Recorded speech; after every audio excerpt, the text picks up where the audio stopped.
Everyone's expecting you. If you know, then well, you know. Do as I say, not as I do. Welcome, friends, you know. Unity in all that we do. It isn't what you know. Just do as you're expected.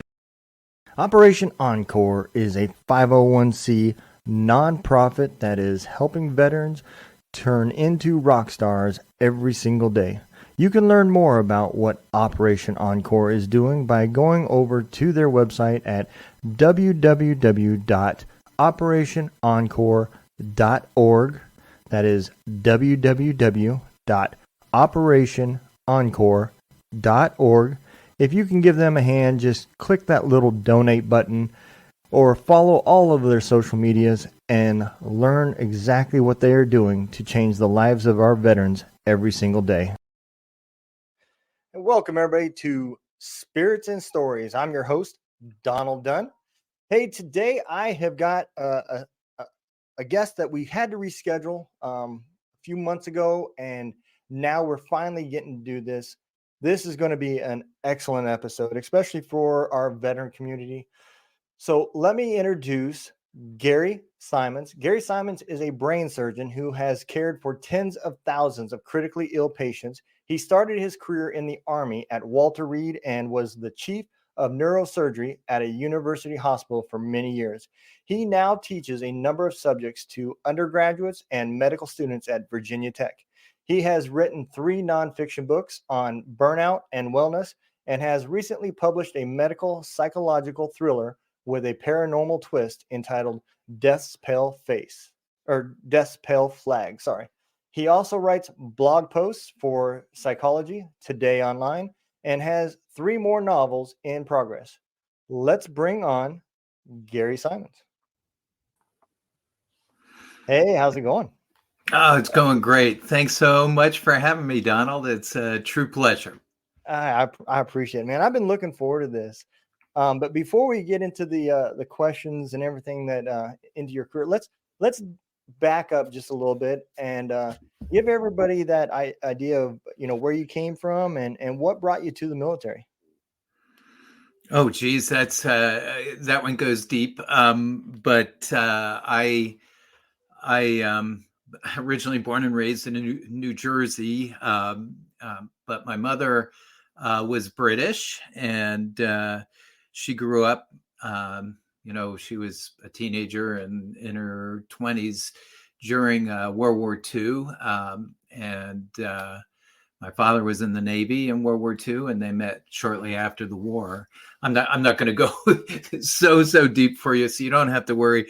But I was kind of steeped as a kid in World War II history. We moved to England for a few years as well, and I guess as a kid, all I ever wanted to see was bomb sites. And so I ended up reading everything I could get my hands on about World War II.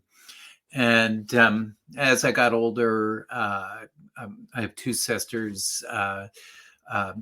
They both married Vietnam vets, one a helicopter pilot, one a ground troop Marine.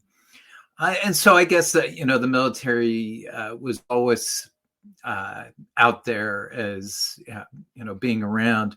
And then, unfortunately, my one sister's husband, when he was back from Vietnam, but he was a helicopter pilot for the National Guard, the New Jersey National Guard, and they were doing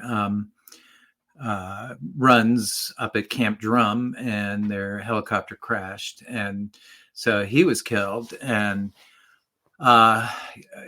this was at the time of like MASH. Remember the series MASH and stuff. There was so much distrust of the military and so much of this, hangover from the Vietnam era, well, the military took such good care of my sister.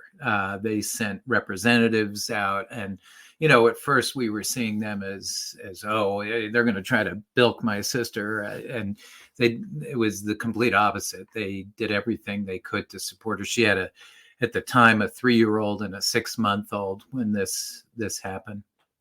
Anyway, so I mean, it really colored my perspective, at least on the military. And there was an opportunity for the military to help with medical school, and so I took what's called an HPSP scholarship, and then went in. So I've always been on the medical side, not a real soldier, but taking care of just amazing people. And I spent most of my time at Walter Reed. But of course, we would take care of patients, military, all branches from all across the country and all over the world, and used to run down to Fort Bragg about once a month and run a clinic down there. So we, Okay. we associated with the real people as much Yeah. as we could.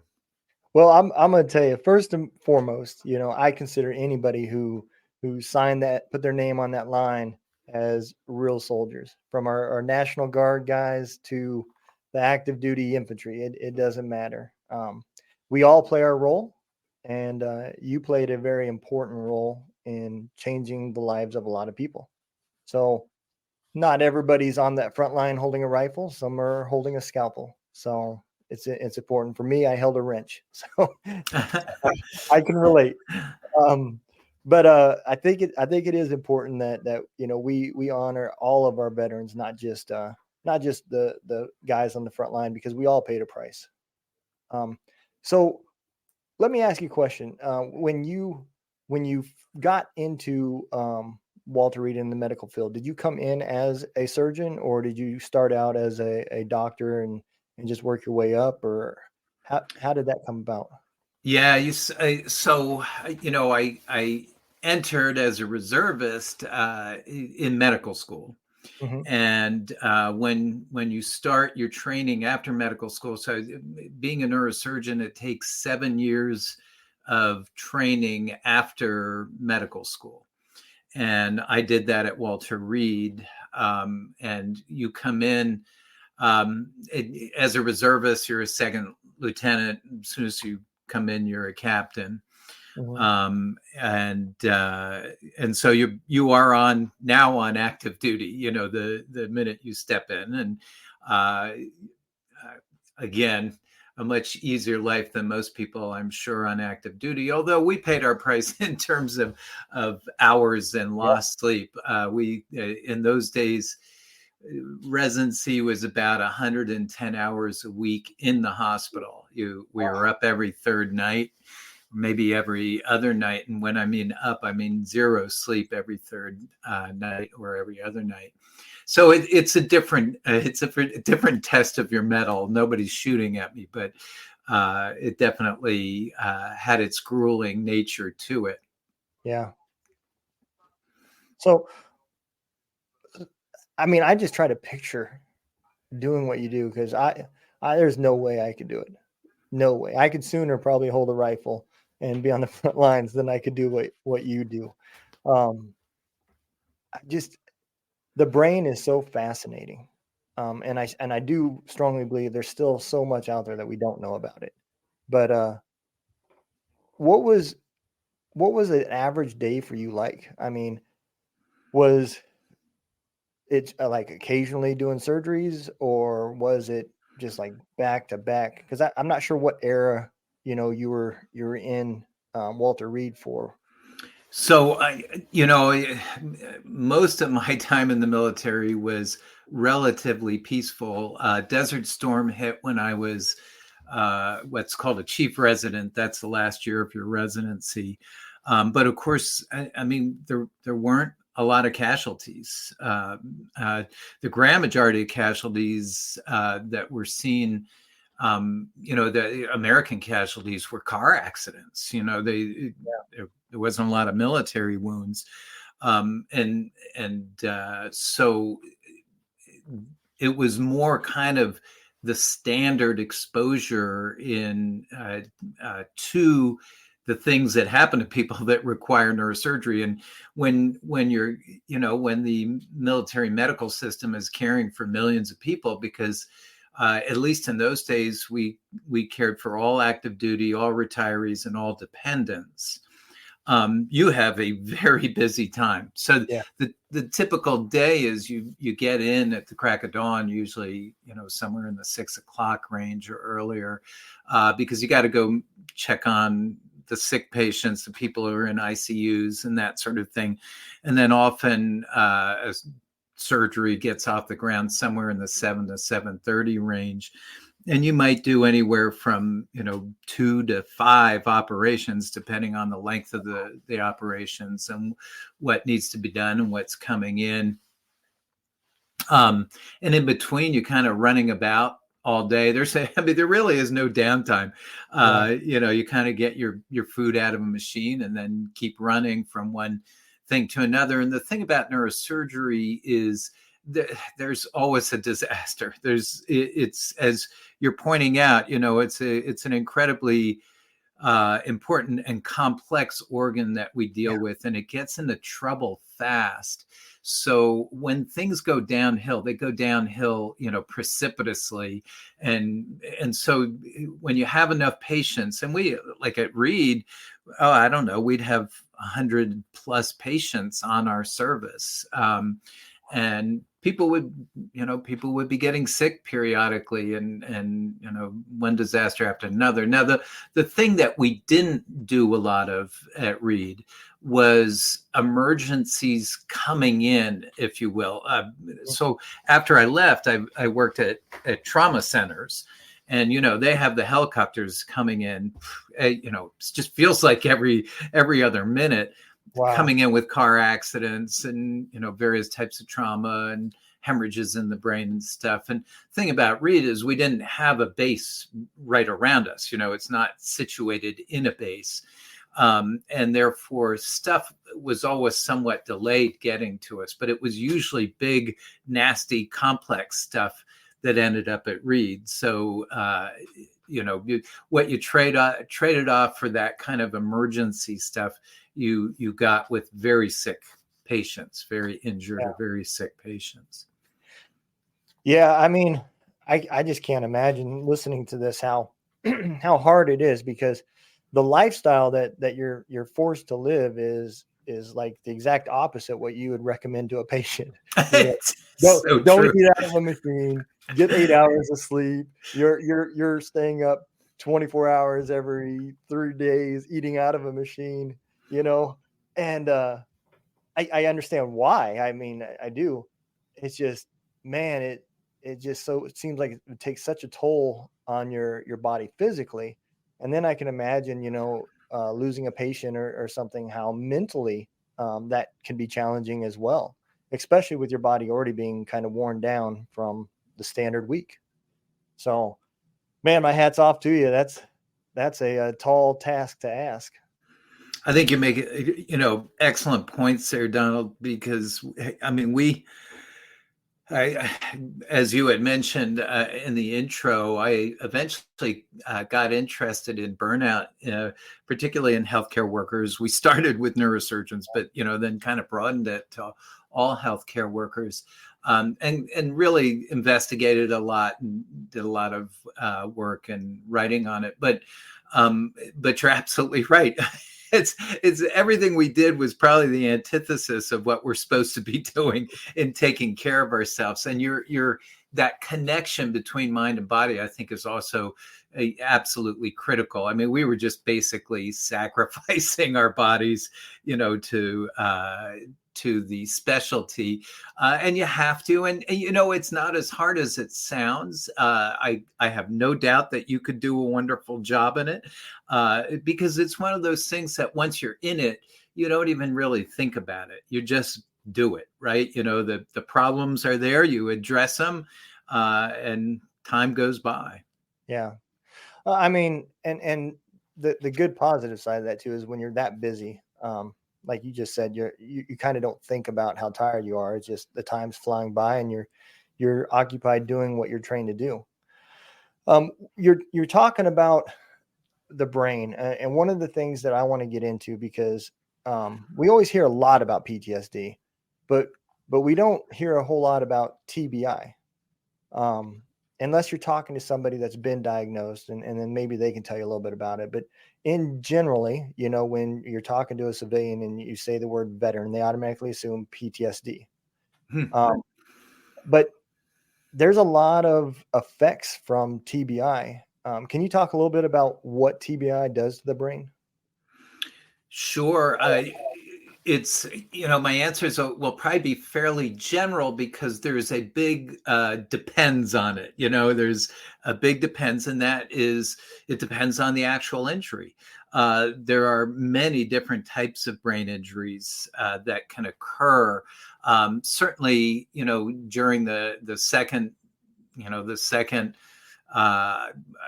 Iraq War and all the postscript from that, there were a lot of significant TBIs from IEDs and stuff, blast injuries, and this is a general diffuse, meaning all the way across the brain type of injury where the brain gets abruptly, heavily shaken, and it sits in the head. In a bag of fluid. The brain sits in a bag of fluid. So if the head gets shaken about, the brain gets shaken within that bag of fluid and can kind of slosh up, if you will, and smack the sides of the skull anywhere, at the bottom, at the top, on the sides, back and front. But then there's even a more ominous type of injury that can go along with that, and that's if the head gets turned super fast. What happens is the brain starts to turn on itself, on its brain stem. The brain has a brain stem, and it starts to turn on itself, but they turn at different rates. So it's almost like you're ringing the brain, Oh, wow. And what that does is it stretches millions. It can be billions, but at least millions of these really, really fine cables, super microscopic cables, which are the nerve cells processes going from one nerve cell to another. It's the way the brain is wired. It's the wires of the brain, but they are super, super thin cables. So if you start twisting them and stretching them, you can damage millions of them. And so in the end, there is no test currently that can tell you exactly how much is injured and which ones exactly are injured. And where you're talking, again, millions and millions and millions of cables. So depending on the degree of the injury, depending on the degree of all this stretching and the thumping of the brain within the head, you can see whole different levels of injury across the brain. Of course, the worst ones may stop the brain from working altogether and kill somebody. But, one step down, it can put somebody into coma. And sometimes those comas can, last forever, or somebody hopefully can come out of it. And then it can be all the way up to just a mild concussion and everything in between. And it can be very hard to sort out, again, how much injury there is, and how a person's going to do, because we never know, at least at this stage in our technology, we can't tell how many of those cables are stretched and damaged, but may repair themselves, and how many are torn. And if they're torn, the brain doesn't fix it. You can't fix a torn nerve cells. So these nerve cells, if they're torn, they're dead. If they're stretched, they may get better. And so, we're often put into a situation where all we can do is support the brain, do what we can to keep it from getting worse, and then hope for the best and see how the body heals it along. Therefore, you can just see almost any imaginable after effects of a TBI. Mhm. I don't know. Does that make sense? It does. So if you can't tell how many are torn or stretched, how do they test to see? How do they diagnose somebody with TBI? Up front, we do it with what's happened to the person and how they're functioning. So it's pretty easy. If you've been in a bad car accident or an IED went off nearby or something, and the person's in coma, well, you know exactly what's happened. They've Right. had a bad TBI, and of course we'll get scans and we'll look for evidence of bleeding in the brain and stuff like that. Which all supports it, but we pretty much know it, right? Where it can get much subtle is on the other end, where people have been through some form of head injury, and a lot of us get. I had 4 or 5 concussions when I was in college, playing sports, and hopefully it it didn't do too much long-term stuff, but it can be very much on the mild side. So sometimes it's going to come down to, some sort of history of trauma and some sort of low level dysfunction of the brain. And that can manifest itself in many ways, but a lot of times it's going to come out in the higher cognitive functions, meaning, how well do we process things? How well are we thinking? How well is, we call it executive function, all the stuff that we do that really makes us human, that the deep thinking, the projecting to the future, the ability to do calculations and all that sort of thing, and then as well as memory, and so you can see evidence of memory problems, for example. Sometimes the better test isn't some sort of MRI or CAT scan or PET scan or this scan or that scan. Sometimes the better studies come out of something that they call neuropsychometrics, which is really doing an in-depth testing of somebody's thinking, their cognitive function. So that's often what it might come down to on the one end of the spectrum. As I said, the other end's pretty easy. If somebody's, knocked unconscious or they're in coma or something. The reason why I ask this is, so when I first got out of the military, I didn't admit that there was anything wrong with me. Typical soldier story. Yeah. And I had a lot of anger problems, a lot of depression, and I got into it with the VA. So to prove that I'm right, I didn't go see him. I didn't go file claims, for like 3 years after I got out of the military, all because of one conversation. Stupid. And um, after I finally reached out for help, I still didn't go to the VA. I went to a civilian therapist, a psychologist. And after him talking to me, he asked me if I had ever been diagnosed with TBI. And I said, no. I said, I have never done anything to find out. And the reason was because he's seen some memory issues that I was having. And now, fast forward years later, as I'm getting older, I am starting to have a lot of memory issues, like trying to remember exactly what my kids look like at their pre-1-year-old age.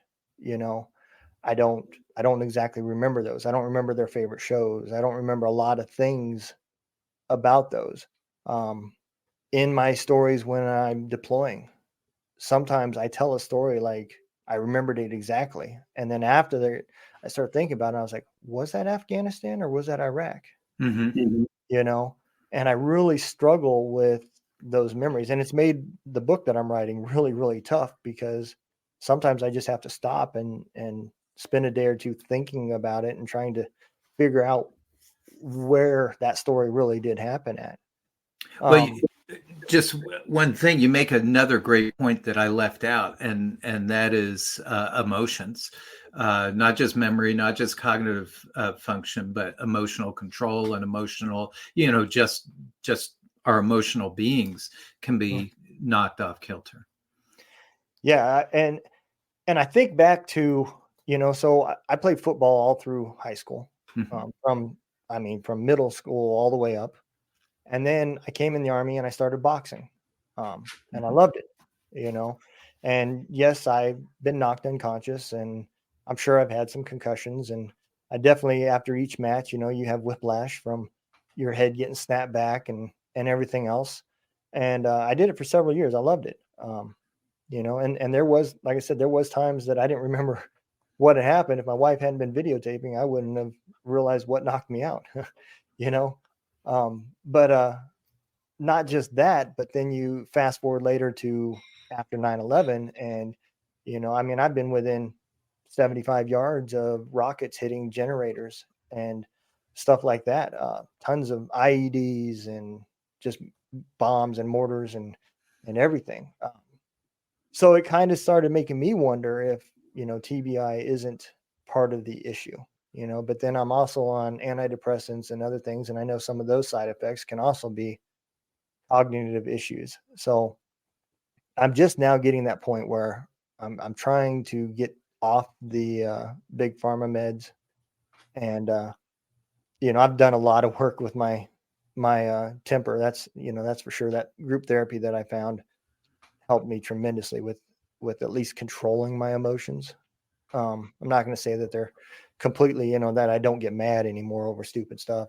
You know, I do. It's just no longer at 0 to 60 in 1.2 seconds. Mhm. It takes me a little bit longer and I have time to think through things a little bit. So that type of stuff helps, but it kind of makes me wonder if, you know, something like that is quite possible with me, you know. And I'm sure there's a lot of other veterans out there that feel that same way. That, well, I can't have TBI. I was never in an IED explosion. I seen one happen, two vehicles up, but I was never the one hit, so I can't have TBI. But I think there's a lot of people out there that feel that way and are probably suffering in some form of a TBI. Yeah, I would have to agree. I think and all that you're discussing can be related to TBI. You know, I obviously emotional challenges are there everywhere in everybody's lives to one degree or another. But you know, if somebody has sustained TBI, um, just the mechanisms of control may not be as readily available, and the whole system may not, you know, it's like a fine-tuned, you know, sports car. It may still work, but if the timing's off, it's not necessarily going to work the way it once did. Yep. And so it doesn't shock me at all. We're, you know, we find out more and more as the years go on. Even, for example, you know, there's been a lot of stuff recently about people who are around artillery, right? When just firing the artillery, Yeah, not the bombs going off around them, but just firing. There is a significant percussion wave going through everybody absolutely. around it, and you know, and you're doing it over and over and over again. So yeah, and yes, you know, I think the sports that we play and stuff way back when we're younger and all, I'm sure that, you know, we do some damage there potentially. I think boxing probably is up there as one of the ones that can do it more than others. You know, it's funny though, or not, I don't know if it's funny, but I always said, because, you know, there's a lot of talk in my world about football Hmm. and whether kids should be allowed to play football and all that sort of thing. And the one comeback I have is, yes, I know there are head injuries and I know the head gets jolted around, and all the helmets in the world, by the way, doesn't keep the brain from sloshing around inside the head. So, Right. you know, probably the best thing is strong necks. Probably not have young kids playing, where, you know, have them play flag or something, and Yep. not get their when their necks are so weak compared to the weight of their head. But anyway, I always say the counter is, I've seen far more kids injured when they're out on their own recognizance instead of in an organized sport. You know, far more kids are coming in with bad head injuries when they were on their bikes, on their skateboards, on, you know, doing the crazy stuff particularly guys, the crazy stuff that guys do when, Yep. you're young and stuff. So it's all a mix. There's no two ways about it. And as I said, we haven't got to the level of technology where we can absolutely tease it out and say, oh, here are the exact injuries that somebody has, and here's the reason why. But it all starts to make sense.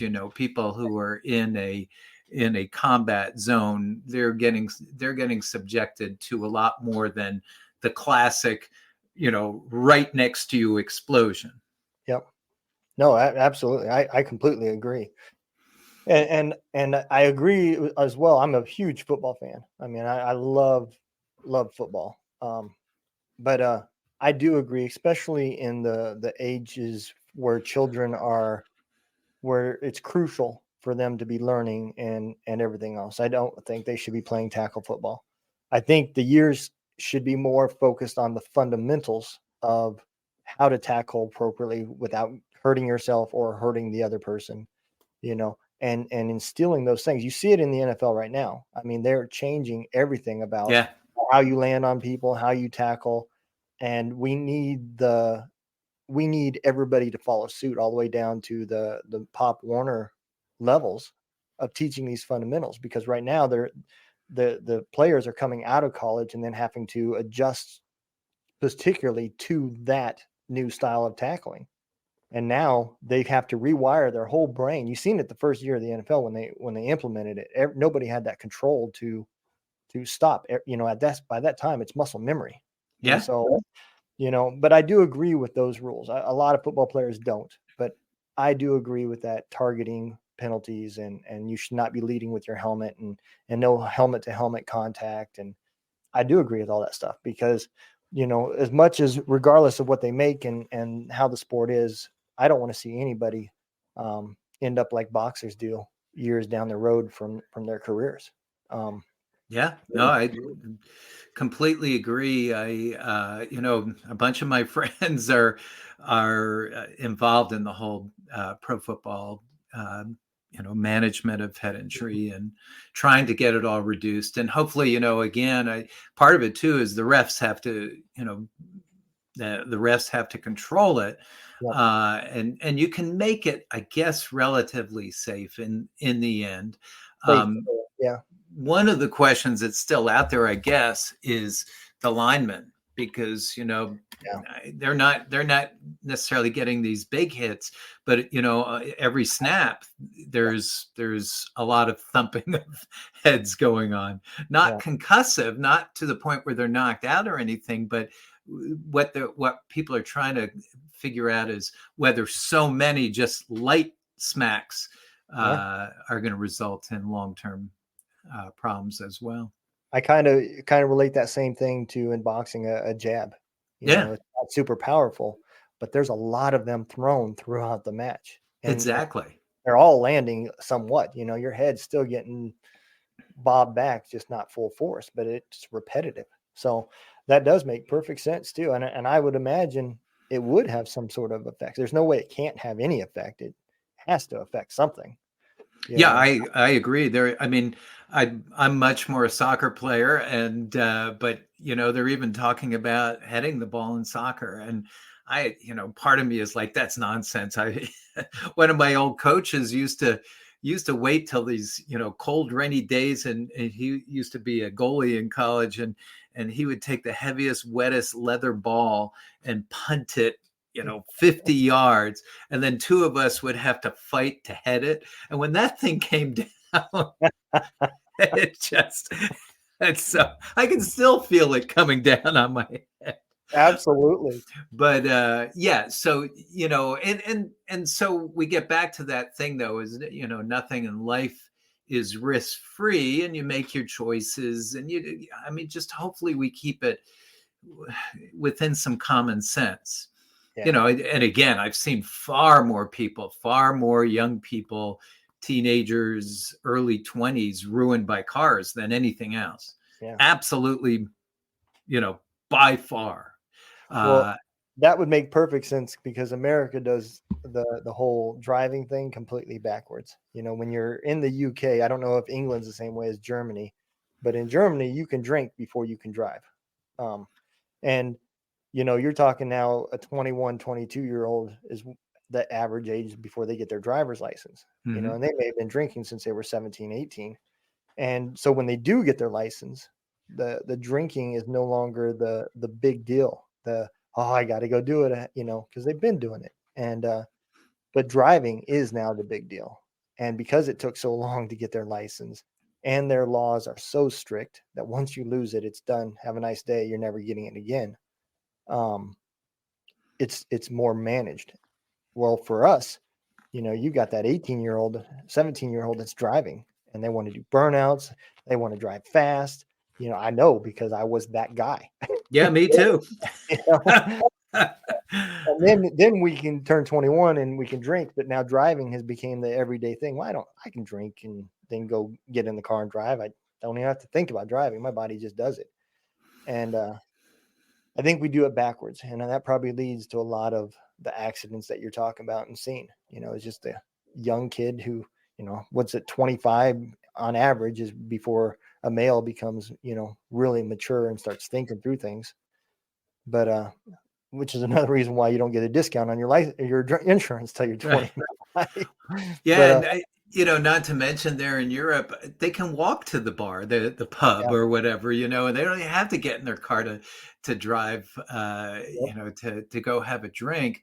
But you're absolutely right. I mean, it is, and it's tragic. I'm telling you, you walk through one of our ICUs and you just see a whole line of 19 and 20-year-olds all lined up in deep coma, will never be normal again, yeah, if they're lucky enough to get out of the coma. And almost always nowadays, because the cars are much safer, almost always they didn't put their seatbelt on, so they yep, actually went through the windshield. yep. Yeah, I mean, that happened to my dad back in the 50s. He was in the military, and he got put out of the military because of it. But he went through um, a windshield and had to have a steel plate put in his Mhm. head and everything else. So, yeah, I mean, that makes perfect sense. Well, let me ask you this. Is there any way to see like the damages from PTSD or TBI from like a CAT scan or something like that? Would the brain be different in any way, or is like PTSD? We'll take PTSD for example. Is there any difference in the appearance of the brain, or is it all just how the wiring is tied in? I Yes and no, and so bear with me for a sec. I'll kind of get into some of the neuroscience background of it. First, let me just say with TBI, again, you can have a MRI that looks pristine, it looks great, and there can be significant TBI. I mean, there can be significant dysfunction. So you got to be real careful about assuming that something's normal. The opposite is true too. You can have a brain that looks just awful, and the person's functioning quite well. So Oh, without that correlation, it can be very difficult sometimes to put a degree on things. And I go back to, it matters how the brain's working. mhm, So, when we talk about memory problems, when we talk about not thinking our way through things as well as we once did, when we talk about emotional control and stuff, to me, those are more sensitive indicators of, a previous TBI than an MRI is going to be for me. Yeah, it's nice to see. I mean, nice is the wrong word, but if you see widespread damage of the brain on the MRI, well, you can say, yeah, I mean, of course, there's widespread damage. I see it all over the place. All right, well, that at least but nonetheless, what matters is how the person's doing. right, So, ultimately, the finest, most sensitive testing that we have at this juncture still really is, how's a person doing? When you get to PTSD, there is a whole realm of neuroscience right now, and I think it's very cool stuff on a couple of levels. and ultimately, I think there's a positivity to it, a positive message to it. So bear with me for half a second. Um, Absolutely. th- there's, I think a lot of people see our brains as being basically a computer, a supercomputer, if you will, Yep. and capable of amazing things and all that. But one way or the other, like a computer, where what's happened is it's consists of lots and lots of wires and areas connecting with other areas via these wires, just like a computer. Uh, and that basically you have this wiring diagram behind it all these microchips and this wiring diagram that gets put together in the factory. Hmm. And then once it's put together, that's what you got. Boom, here's your computer. And we load it with a lot of software, right? We put in all our teaching and learning and all that, but we're just loading software into this mainframe. And I think a lot of people see it that way, and there is some truth to it in that the basic wiring diagram is fairly consistent from person to person. Hmm. One difference is there are on the order of 80 to 100 billion wires, uh, nerve cells that do this, that send Wow. out the wires. Each nerve cell can send out hundreds or thousands of connections to other nerve cells. So now you're talking trillions, or who knows? I can't Wow. even figure out what the numbers are. But these just massive amounts of wire connections going on. And unlike the computer, even though the main pathways, the main architecture, the main wiring diagram is fairly consistent from one person to another, when you get down to the microscopic level, it is always changing. It is nonstop changing. And Wow. that is whatever we're experiencing, whatever we're thinking, whatever we're seeing, whatever we're hearing, everything that's going on around us impacts the way the brain works down on the microscopic level. So it may decide that, boy, we're really using this network of nerves a lot. Let's strengthen those networks. We'll create more connections, not more nerve cells, but more connections between them. We'll strengthen the connections so that it becomes easier for one nerve to communicate to the next nerve. And it's literally changing nonstop. So when we ask about something like PTSD or any situation of high stress, either huge episodic stress, like being attacked in a war zone, or chronic grinding stress, if you will, we are changing whole networks of these nerve cells, at least at the microscopic level, as that's going on. And what we're doing actually is rerouting our systems out of kind of our highest levels of function, which is there for when things are pretty cool, and it allows us to really think and really project into the future and really get enjoyment out of the things around us. Those systems are there when everything is chill. Hmm. But there's other systems in the brain that are designed to get us out of trouble, and those systems are going to take over if the brain senses that it's in danger, that it's at risk, that bad things are going to happen if we don't get something taken care of. And what happens is we start de-emphasizing the high level stuff, and we start really focusing on the kind of the emotional side of us. But it's the negative emotions. It's like fear, terror, anger. These are the things that, if we had to fight a saber-toothed tiger, is what's going to potentially get us out of there alive. but Yeah. there's not a lot of thinking going on. It'd be Right. like being in the middle of a boxing match after you've been hit in the face a few times. You're not doing a lot of thinking now, right? Right. You're just kind of Exactly. shifting gears, and uh, so. But so when you ask, does it change the brain? Absolutely. Can you see this? Yes.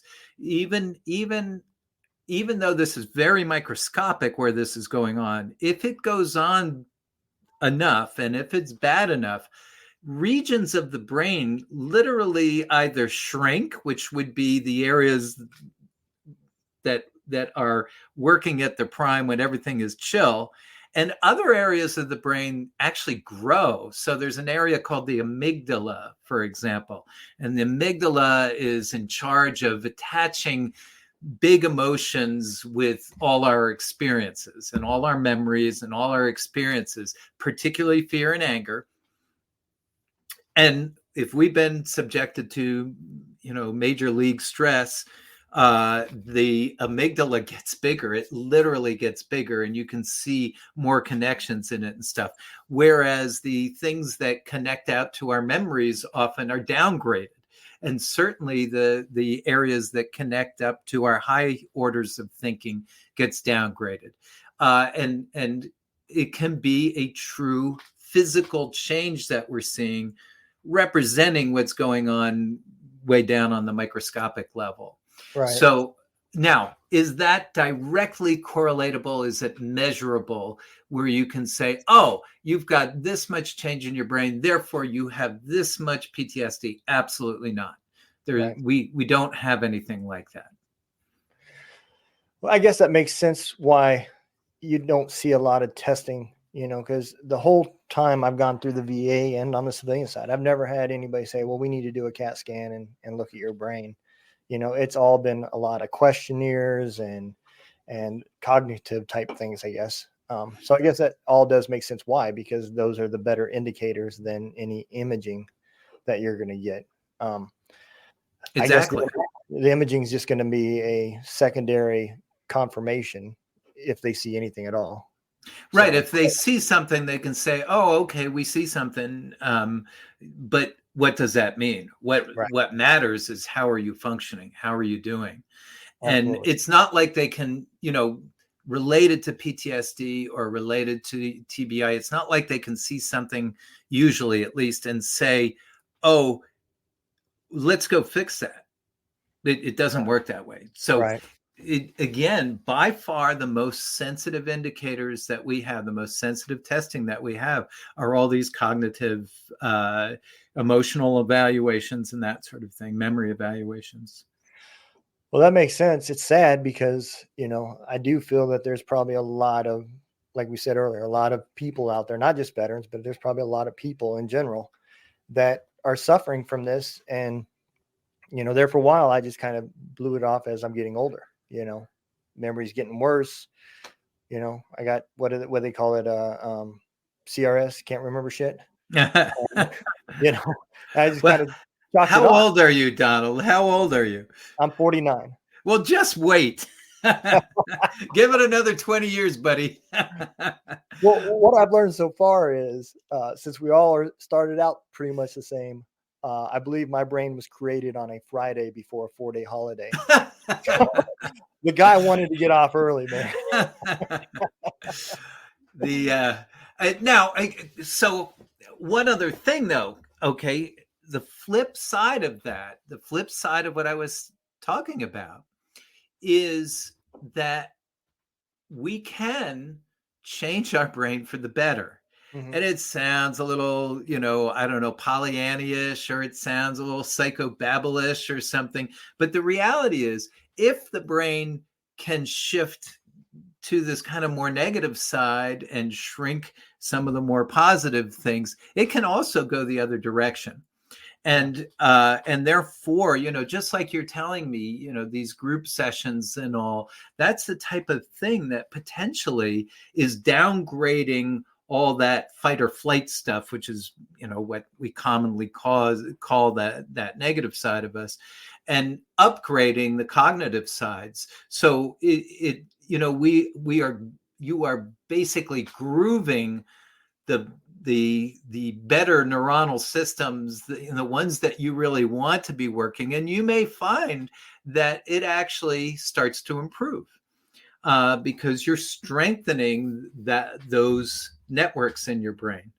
Yeah. So I think there should be always optimism in dealing with this, because the brain is really neat in how it can change for the better just as much as it can change for the worse.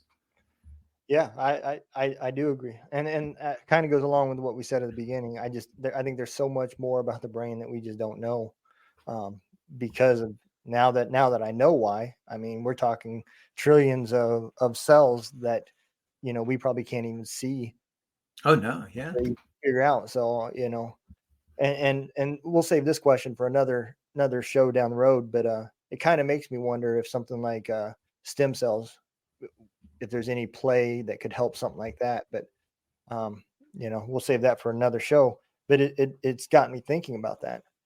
I want to dig into your book now, particularly the latest one. Um, so where I kind of gathered some of this came from your lifestyle, the hours and everything that you worked. But where did the desire for this book come from?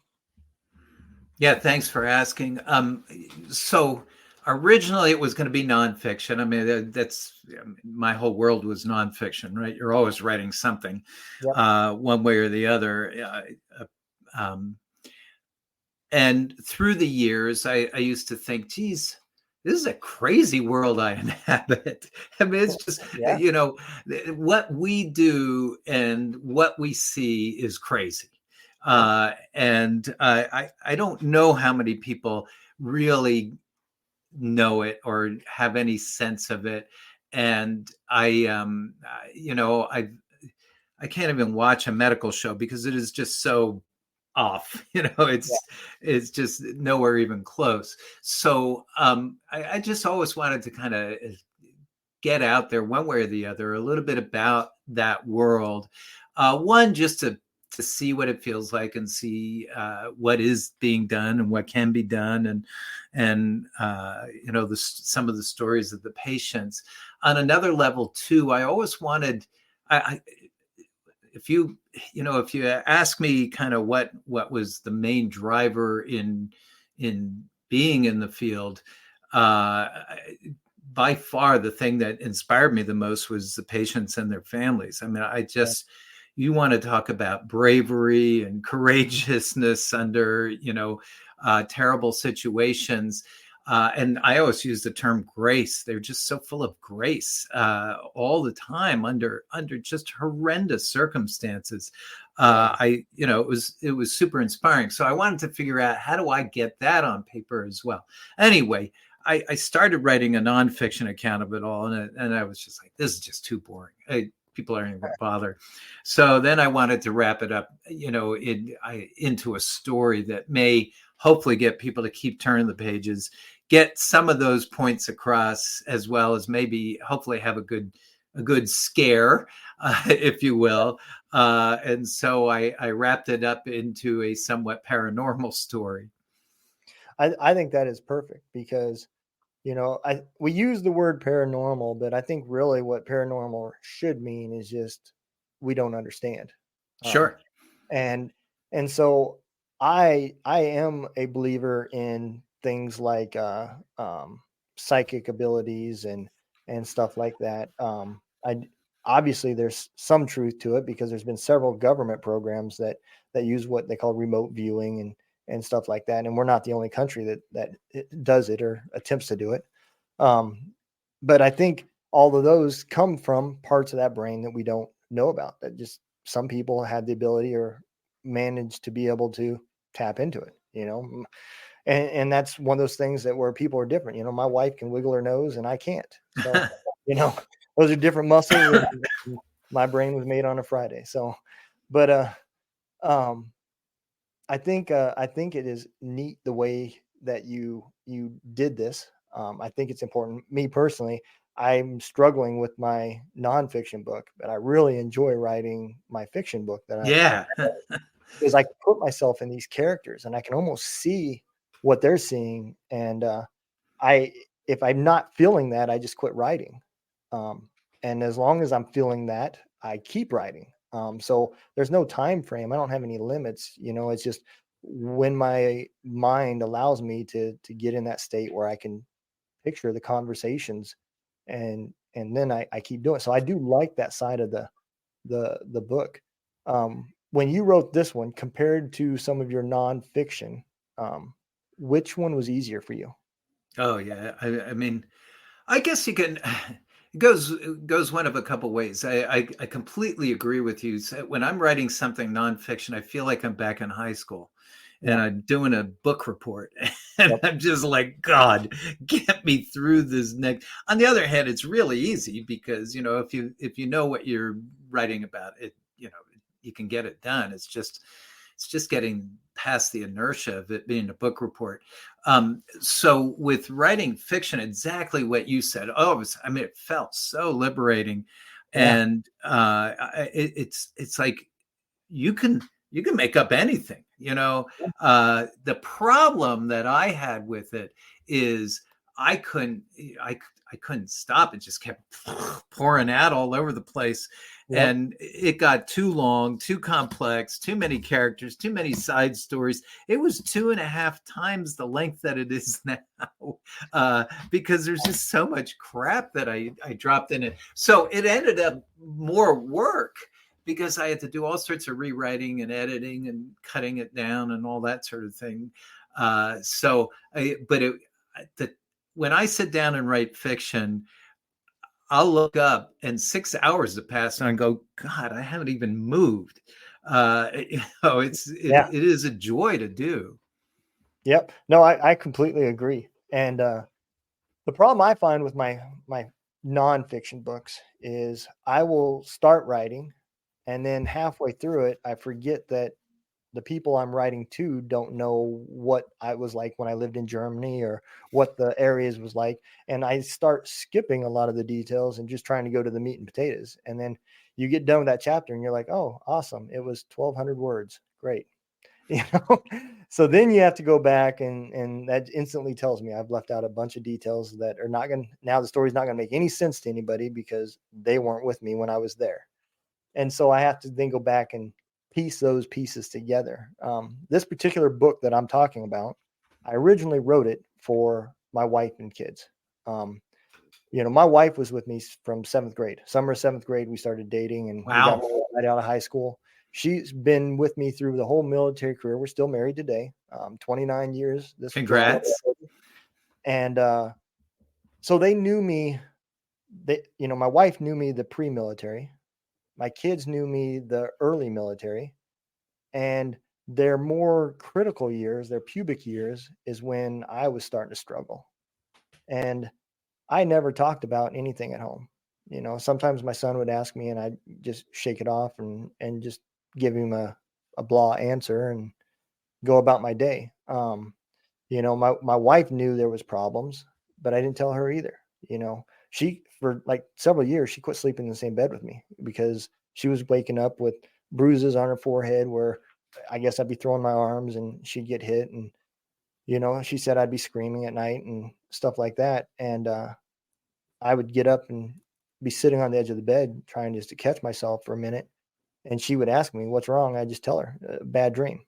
And she'd say, "Well, what's it about?" I said, I don't remember, you know? So I wrote this book to piece all that together for them because I didn't do it when everything's going. And I wanted them to understand why I'm now having to go back through my life and fix a lot of things because of what I was going through. Um, and so I left out a lot of those details because they were with me. And then my daughter told me she thinks I should publish it. So now I'm going back through and rewriting it again, adding all these details. And man, it's been such a struggle. It really has, because you have to choose and pick and choose what's important and what's rambling, you know? Yeah, yeah, no, it sounds like a great thing to do, though. I think is it's probably both good for your family, good for you, and would be Yeah. good for other families to read through. It's interesting even that you say that I tried to do some stuff, particularly so we trained residents, in my last incantation. I was head of a training program, and we're training residents in their 7 years of torture, and I was always trying to figure out a way to get it clear to their families what they were going through, because of the exact same thing you're talking about. I did the exact same thing as you, just in a different scenario. That is, I never talked about what was going on at the hospital, never. Right. And so I'd come home, and my poor wife, she's an occupational therapist. She wanted to hear about it. I was like, nope, none of that's coming out. Which again, it's the antithesis of what we should be doing. We don't need to be sitting there reliving every single second. But what we recommend, for example, in our books is that sometimes we do discuss the things that stress us, but we don't need the nitty-gritty details. We need to go over, how is it affecting us? What's it make us feeling? What's it make us think? Are there better ways we can handle it? That sort of thing. But anyway, long story short, with these books that we wrote about burnout in medicine, what we found was family members are some of the biggest fans. And they say, oh my gosh, when I started reading, what my husband or wife is going through, I get it now. I get why they come home drained. I get why sometimes, they just want to go sit out in the back and stare and that sort of thing. Yeah. I mean, the last few years, I didn't even realize I was doing anything wrong, but I would come home and I would eat in the front room with the family. And then I would get up and go to the bedroom, and I would stay there, and it felt good to me. What I didn't realize is my family didn't understand why I was doing that, and I was pushing them away at the same time. So that's where, these types of things are getting tied in with explaining, what my thinking was, right or wrong, but what I was physically thinking at the time. I think it's important. And I hope that when I do publish it, that it might help families that are in the stages of seeing the change in their spouse, whether it be a first responder that's seeing tragedy, an EMT or something, or a soldier. It doesn't matter. Trauma is trauma. And I just recently put that together with another gentleman that came on my show. He was a British soldier, Army. And we were having a conversation comparing the differences between Afghanistan for him and me. And at the end of it, he made a comment that his other podcast that he has is strictly about mental health. I said, oh yeah. I said, we have a lot of those too here. And he said, yeah, we just got too many soldiers that are killing themselves. And it hit me like a bunch of rocks, man. I was like, that's not just an American problem, and then the philosophical side of me got into it and was thinking, man, I wonder if our enemies are out there killing themselves. I wonder if they're having I'm sure they are problems, and that's where I realized, man, as the veteran community, we're trying to help soldiers, but really this is a human problem, not just a veteran problem. Yeah, there's an extension of that too, I think, and you can tell me if you did this too. But I would come home sometimes from work. I have 3 sons, and I'd look at one of the sons, and he would be looking all hangdog, looking like the world is a miserable place. I'd be like, hey, what's going on? Oh, Mary just broke up with me. And my immediate reflexive response would be, well, consider yourself lucky, because up in the ICU, there's 10 kids your age who are in coma. Yeah. And it's like we have some rating of stress and suffering that goes on in our minds. And unless you reach a certain level, it's, your problem's not worthy. And the reality is, you can't measure the suffering of one person versus another. It doesn't work that way. No. And some people are going to be a little bit more resilient in the face of stress, and some people aren't. And it's not a weakness. It's not, it's just the personal responses. But we can't measure the suffering level or the stress level. It's just not fair. It's how we respond. Yep. And it's unfortunate, but I see that a lot in the veteran community. Oh, I bet. Yeah. You really do. And this is what I've said it several times through several different shows. Here's my thoughts on that. My thoughts are that part of this is about where you came from, right? Hmm. You take somebody that grew up in a perfect life, had a mother, had a father, was loved, but the worst thing that ever happened to them was they got a C minus one time. And then they go to war and a couple bombs land on the same post that they're on. Not necessarily in their veranda, but a couple mortars hit the other side of the base and they heard the explosions and it bothered them. Then you take a guy that grew up in, say, the streets of New York City and gunshots was an everyday thing for him. Well, that person might take a little bit more to, the mortar that hit the other side of the base ain't even going to bother him. He's going to laugh that off, potentially. But when he goes out of the wire and he's being shot at and people are getting hit around him, well, now that bothers him. And it's not about whether this is what has to bother you if you don't get to this level, but it's about your upbringing. What were you able to handle from your life experiences? And I think that plays a big part of that. And so I always tell people, do not think that because you fought and won and somebody else is still struggling and they went through what you feel to be lesser than you, don't judge that. Yeah, exactly. Everybody's got their own path that they have to take. And what worked for one ain't going to work for the other. And going back to our neuroscience, we're all wired differently as well. So, we're passing a judgment on other people's wiring. They didn't choose that. They didn't choose their brain. They have what they have, and that's that. Also, I think Donald, I think there's a cumulative side to it too. So you could have, it could be death by 1,000 cuts, a lot of little traumas, a lot of little stressors versus a couple of big ones, and it may still have a massive impact on your function. Yeah. Just so you know, I'm going to cut that part out as a reel, and I'm going to send that to my wife and tell her a neurosurgeon just proved my point. Women are wired different. Oh, believe me, I believe that one. You don't have to tell me that one. I always say, though, the easiest way to survive that, because I believe it, I always say they're wired better than us. I mean, well, I usually say backwards, but okay. I